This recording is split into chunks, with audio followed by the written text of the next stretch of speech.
Lors d'une soirée au bar, un garçon promet à ses amis de les aider à construire un refuge pour chiens dans la maison de ses parents décédés.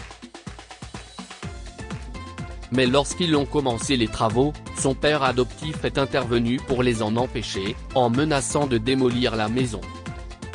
« Maman, papa, j'ai fait tous les cartons. Allons-y », annonça Adam à ses parents en gazouillant. C'était une famille généreuse qui n'avait pas beaucoup d'argent mais qui croyait au pouvoir de la générosité. Ils visitaient donc les refuges pour sans-abri tous les week-ends et donnaient de la nourriture et des vêtements aux personnes dans le besoin. Adam n'avait alors que 12 ans et se réjouissait d'accompagner ses parents. Mais un jour, ses parents ont visité le refuge alors qu'il était à l'école, et ce jour-là, ils sont morts dans un terrible accident de voiture.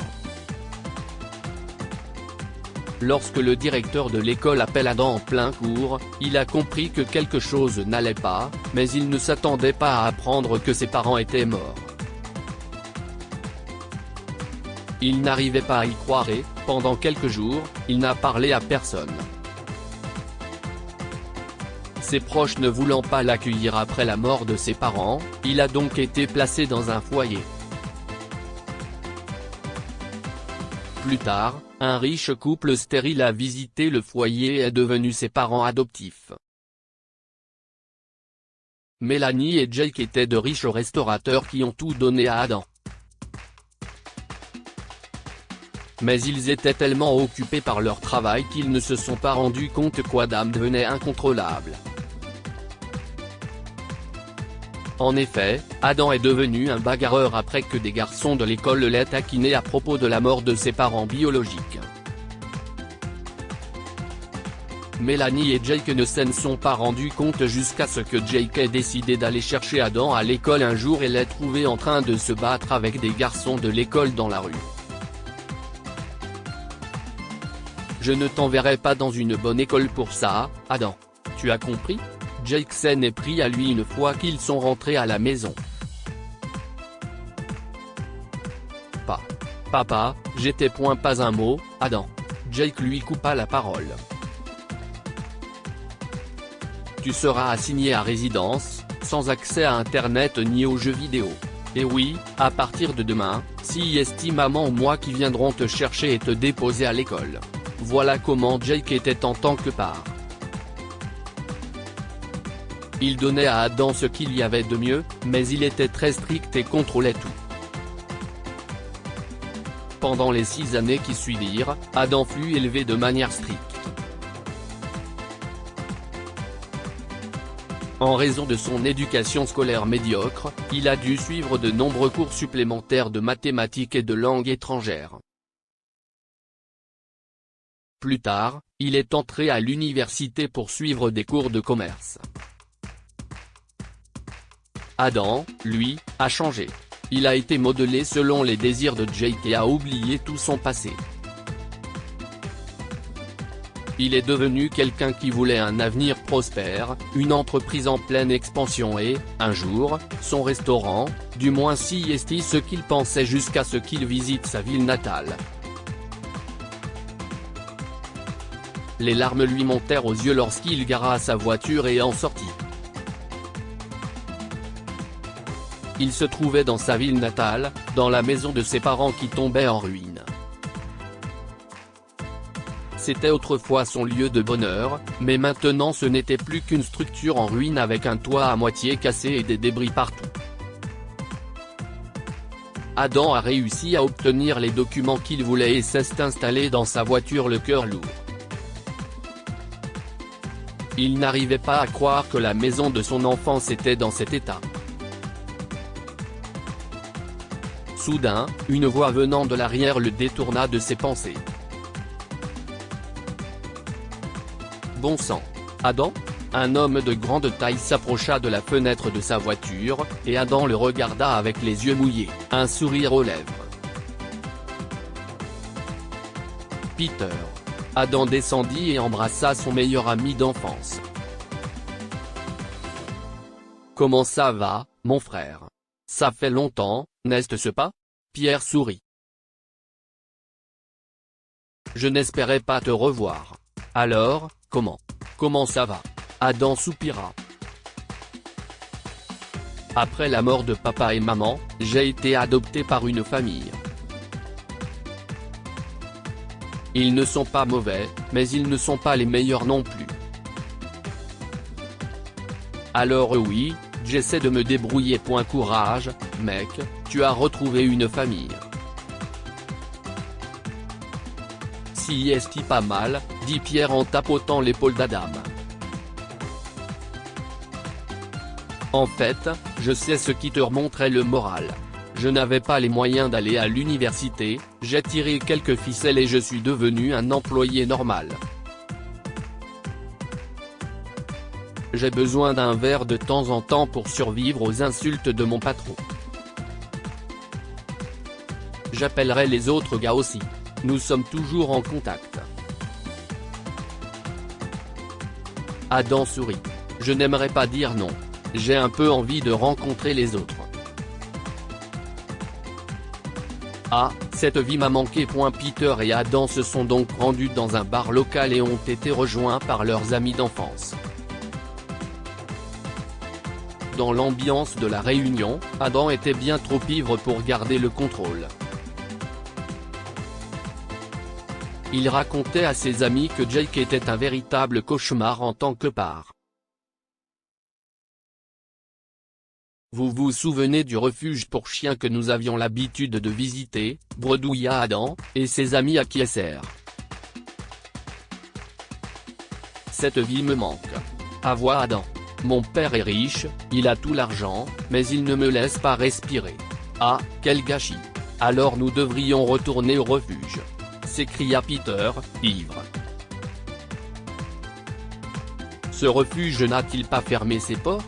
Ajouta l'un de leurs amis. Alors nous le reconstruirons par nos propres moyens, proposa Peter. Qu'est-ce que tu en dis? On met notre argent en commun et on le construit? Adam sourit. Santé pour le refuge. Et les amis décidèrent effectivement de construire l'abri, qui était un souvenir très spécial de leur enfance.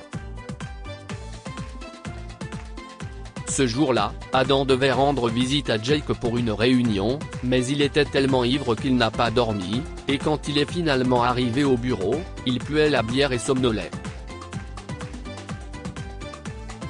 En voyant Adam comme ça, Jake a perdu son sang-froid. Tu es ivre? Pour l'amour de Dieu, Adam, je te demande quelque chose. Adam ne répondit pas. Il savait qu'il allait avoir des ennuis. Réponds-moi, Adam. Les yeux d'Adam s'écarquillèrent. Alors, qu'est-ce que tu vas faire, papa? M'enfermer? Me couper les vivres? Eh bien, vas-y, parce que j'en ai marre de cette vie. Je vais ouvrir un refuge avec mes amis. Un refuge pour chiens. Tu veux bien investir, hein? En colère, Jake appelle sa secrétaire et a mis Adam à la porte. Ce soir-là, quand Adam se réveilla dans sa chambre, il réalisa soudain qu'il s'était jeté dans une fosse. Il avait mis Jake en colère. Mais c'est à ce moment-là que les choses ont commencé à changer. Adam était fatigué de la nature dominante de Jake. Le refuge était une chose qu'il voulait vraiment faire, alors il décida d'aller de l'avant. Il vendit sa voiture, obtint l'argent et envoya un texto à ses amis pour qu'ils se retrouvent au bar. J'ai une idée, dit Adam à ses amis. Nous installerions ce refuge dans la maison de mes parents décédés. Je déteste voir leur maison en ruine.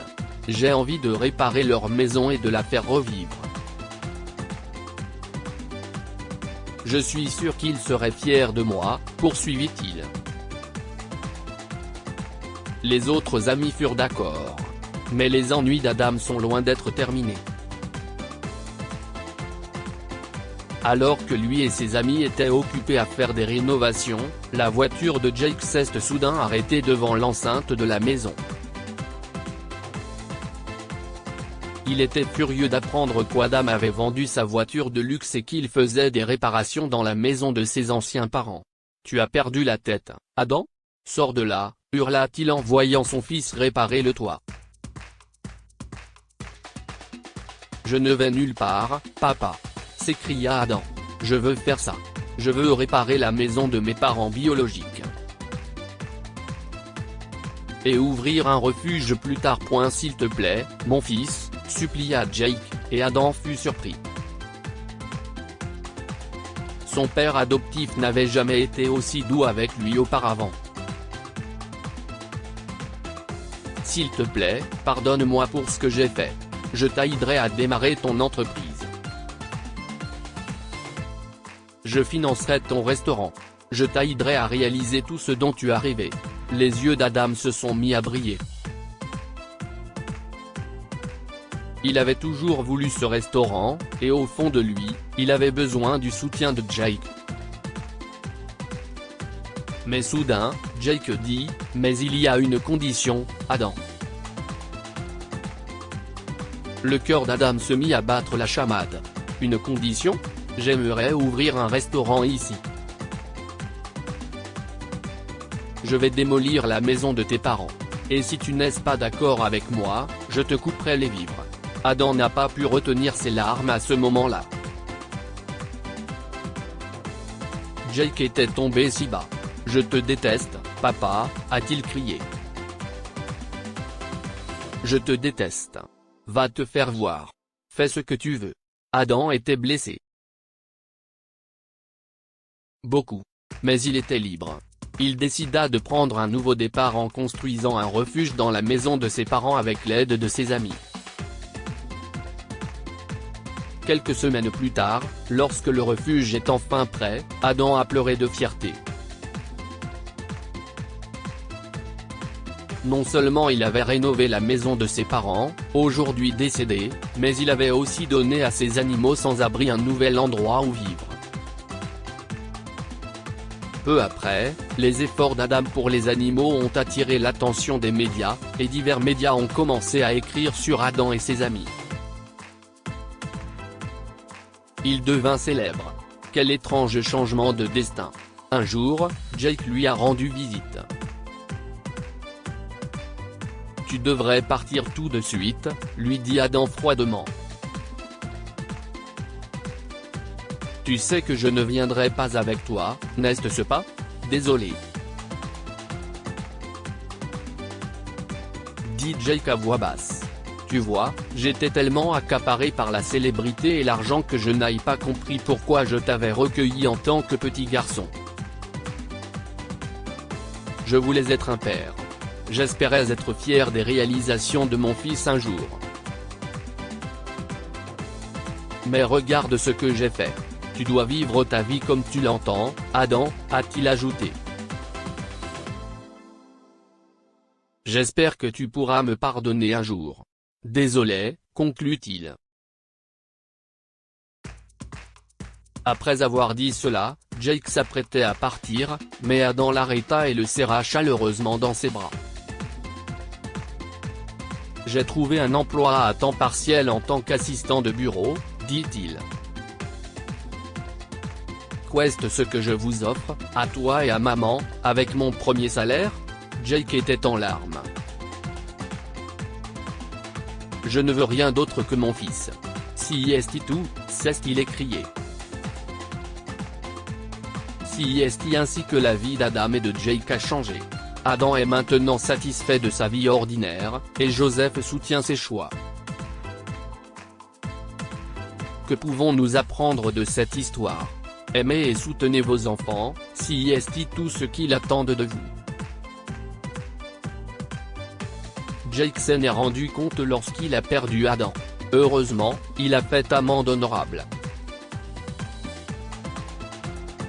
L'argent ne remplacera jamais la chaleur et l'amour d'une famille.